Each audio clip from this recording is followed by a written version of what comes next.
മിണ്ടാതിരി. മിണ്ടാതിരിയാ? സാമൂതിരി നമ്പൂതിരിന്നൊക്കെ കേട്ടിട്ടുണ്ട്. ഈ മിണ്ടാതിരി എന്താ ജാതി? പറഞ്ഞു തരാം. സോറി, ജാതി വയ്ക്കാൻ പാടില്ലല്ലേ? ഒന്നുമില്ല, അപ്പഴേ പാത്രത്തിൽ പേശി പേശി വെളിക്കിട്ടേ ഇരിക്കണ. കൃഷ്ണ എന്തോ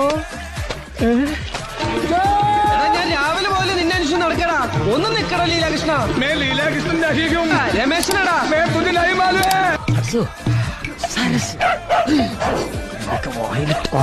ഒഴിച്ചു കൊടുക്കണം. മിണ്ടാതിരിക്കാം, കുറച്ച് കഴിയുമ്പോ പോവുമായിരിക്കും. ഇയാൾ എന്തിനാ വന്നത്? എന്റെ കല്യാണം ക്ഷണിക്കാൻ. എന്നിട്ട് ക്ഷണിക്കുന്നില്ല? എന്ത് ക്ഷണിക്കാൻ? എന്റെ അടിവേര് വരെ കത്തിപ്പോയത്. ബിരിയാണിക്ക് കൊടുത്ത അഡ്വാൻസ് വരെ വേസ്റ്റ് ആയി. എപ്പ നോക്കിയാലും കൊമ്പത്താ. നീ എന്താ കൊരങ്ങനാണോടാ പട്ടി?